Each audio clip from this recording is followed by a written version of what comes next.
Welcome to doctor மைக்லீஸ் music therapy channel. இன்றைய பதிவில் இப்போது 2-3 பதிவுகளுக்கு முன்னாடி பார்த்தோம் நீட்ஸ் என்னெல்லாம் செய்யும் அப்படின்னு. அந்த நீட்ஸ்ன்ற வார்த்தைக்கு நம்ம ஒரு சாம்பர்லின், ஆக்ஸ்ஃபோர்டு அப்படின்ற ஒரு பெரிய பெரிய டிக்ஷனரிலாம் எடுத்து பார்த்தாக்க அதுக்கு ஒரு பெரிய மீனிங் போட்டிருக்கோம்.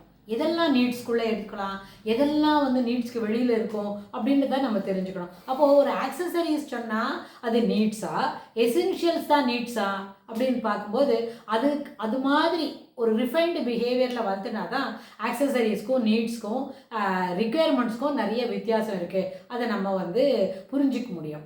அதனால் நீட்ஸ்ன்னு சொன்னால் பாசிட்டிவ் நீட்ஸா, நெகட்டிவ் நீட்ஸா அப்படின்னு சொன்னால் முதல்ல what is that we are in need of it அப்படின்னா to run a single day அப்படின்னு ஃபஸ்ட்டு முதல்ல பார்க்கலாம். அப்போ அந்த சிங்கிள் டே பார்க்கும்போது இதெல்லாம் நம்மளுக்கு நடக்கும், இதெல்லாம் நம்மளுக்கு தேவை இருக்கு, இந்த வேலையெல்லாம் நீங்கள் செய்யணும் அப்படின்னா இது வந்து ஒரு ஸ்கூல் போகிற குழந்தைக்கு, அதாவது ஒரு 10 அல்லது 12 வயசுக்குள்ளே 5ஆம் கிளாஸோ 6ஆம் கிளாஸோ படிக்கிற ஒரு பள்ளிக்கூடம் போகிற குழந்தையிலேருந்து ஒரு சின்ன பையன் ஆகுது அப்படின்னா அர்த்தம் ஒரு 12 இயர்ஸில் இருக்கான்னா you will be in the late childhood லெவலில் இருப்பான். அதுக்கப்புறம் வந்து ப்ரீ அடோலசன்ஸில் இருக்கிற பசங்க, அப்புறம் வந்து மிடில் அடோலசன்ஸில் இருக்கிற பசங்க, லேட் அடோலசன்ஸ், ஏர்லி அடல்ட்ஹுட் அப்படின்னு அந்த ஒரு 20-22 வயசு வரைக்கும் படிக்கிற வரைக்கும் அந்த ரிக்குயர்மெண்ட்ஸ் தகுந்த மாதிரி நீட்ஸோட necessity it may go expand அப்படின்னு கொஞ்சம் கொஞ்சமாக அது பெருசாக போகும்.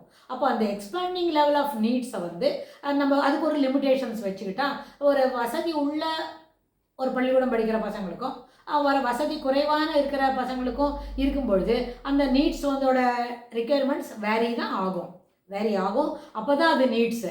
ஒருத்தனுக்கு எசென்ஷியல்ஸ் வரும்போது அது அவனுக்கு சர்ப்ளஸாக இருக்கும், அது சூப்பர் ஃப்ளோஸாக இருக்கும். நம்மளுக்கு வந்து ஒருத்தனுக்கு சைக்கிளில் போகிறதே கஷ்டமாக இருந்தால் there are children they attend the school by என்ன ஒரு 4 வீலரில் வருவான், சிலப்போ அவள் அப்பா வந்து மோட்டர் பைக்கில் கொண்டு வந்து விடுவாங்க அப்படின்னு சொன்னால் இது எல்லாமே ரிக்குயர்மெண்ட்ஸ் தாண்டி தான் நீட்ஸ் வரும்போது அவனுக்கு அதுதான் நார்மல், நம்மளுக்கு நடந்து போகிறது தான் நார்மல்ன்றத அந்த குழந்தைகள் அதில் எப்படி பண்ணணும்னா நம்ம நடந்து போகிற தூரத்தில் தான் இருக்கோம். So we can reach the school by walk, we can reach the school by cycle, we can reach the school by motorbike அப்படின்னா ஒரு லெவலில் அந்த ரிக்குயர்மெண்ட்ஸ் நீட்ஸ் வந்து வேறு. அவன் கொஞ்சம் எட்டி இருப்பான், so he cannot reach school in time, so thereby he requires a vehicle அப்படின்னு. ஸோ அந்த நீட்ஸ்ன்றது வந்து அத்தியாவசிய தேவைகளை நம்மளோட அடையறக்கூடிய ஒரு ரிக்குயர்மெண்ட்ஸ் தான் நீட்ஸ். அப்படின்னா அந்த அத்தியாவசிய தேவைகள் இட் டிஃபர்ஸ் வித் இண்டிவிஜுவல். அந்த ரிக்குயர்மெண்ட்ஸ் மனசில் வாங்கும்போதே முதலெடுத்தோடனே நம்மளுக்கு இதெல்லாம் வேணும் அதெல்லாம் வேணும். ஸோ அதனால் ஒரு கிளாஸ் ரூமில் அது மாதிரி இன்இக்வாலிட்டியை இருக்கக்கூடாதுன்னு சொல்லி தான் ஸ்கூலில் நம்ம என்ன பண்ணுறோம், யூனிஃபார்ம் வச்சுக்கிறோம், யூனிஃபார்மாக வரணும் அப்படின்னு சொல்கிறோம், யூனிஃபார்ம் பிஹேவியர் இருக்கணும். அது இல்லாமல் ஒரு 8 வயசு இந்த மாதிரி ஒரு மெச்சூர்டு பிஹேவியர் ஒரு குழந்தைய எக்ஸ்பிரஸ் பண்ணணும்னா எல்லா குழந்தையும் all the normal children the so called exhibition of behaviour should be very much acceptable and normal.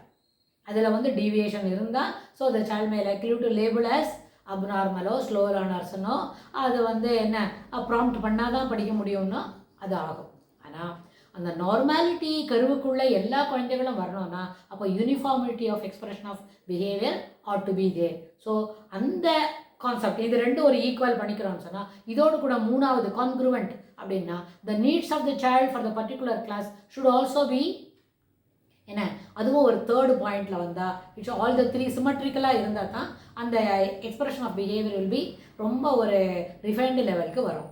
அப்போது நீட்ஸு ரிக்குயர்மெண்ட்ஸு எல்லாமே அந்த கிளாஸ்க்கு உண்டான அந்த வயசுக்கு உண்டானது according to the age. So growth, development, maturity எப்படி சொல்கிறோமோ அதுபோல் இந்த ஏஜ் வைஸ், நீட்ஸ் வைஸ், அப்புறம் ஈக்குவாலிட்டி வைஸ் அது எல்லாமே ஒரு கிளாஸில் 3மா ஒரு குழந்தைக்கு எக்ஸிபிட் பண்ண முடிஞ்சால் அந்த கான்க்ரூவெண்ட் கூட அக்செப்டபுள் லெவல் தான்.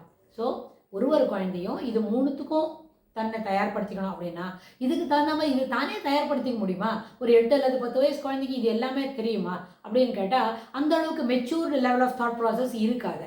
So this has to be என்ன பண்ணணும், குழந்தை வந்து பார்த்து லேர்னிங்கில் தான் இருக்கணும், பார்த்து கற்றுக்கிற பிஹேவியரில் தான் அது வரும். லேர்னிங் பை இமிட்டேஷன்ஸ் அப்போ நிறைய இருக்கும். நம்ம சில பதிவுகளுக்கு முன்னாடியே பார்த்துருக்கோம், ஒரு 8 அல்லது 10 வயசில் நிறைய பசங்க லேட் சைல்ட்ஹுட்டில் பார்த்து தான் கற்றுக்கும். அப்படின்னா அந்த பார்த்து கற்றுக்கிறதுக்கு வரும்பொழுது அம்மாவோ அப்பாவோ இல்லை வீட்டில் இருக்கிற அத்தையோ மாமாவோ யாராக இருந்தாலும் இது போல் அவளுக்கு என்ன தேவையோ அது போல வாங்கிக்கிறாங்க, தேவையன்னோ அதுக்குள்ளே நடந்துக்கிறாங்க அப்படின்ற பிஹேவியர் அதில் காட்டி கொடுத்தாக்க அந்த குழந்தையும் நம்மளுக்கு அவசியமானது மட்டும்தான் நம்ம அப்பா கிட்ட கேட்கணும் அப்படின்ற ஒரு பிஹேவியரை வளர்த்துக்கும். பார்த்ததெல்லாம் கேட்டு பார்த்ததெல்லாம் வாங்கணும்னு நினைக்காது.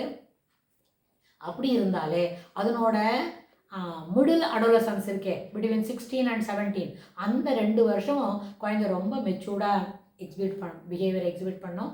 ரொம்ப அது வந்து நம்மளுக்கு ரொம்ப உள்ளுக்குள்ள சந்தோஷம் வரும். அதுபோல் ஒரு குழந்தைகளை பார்க்கும்பொழுது they are also exhibiting there behaviour highly matured லெவலில் பசங்க காட்டுறது ரொம்ப சந்தோஷமாக இருக்குது, நல்லா வளர்ந்துட்டுருக்கு அப்படின்னு நம்ம தோணும். இதுக்கு தொடர்புடைய செய்திகளை வரப்போகிற பதிவுகளில் பார்க்கலாம். தேங்க்ஸ் ஃபார் வாட்சிங்.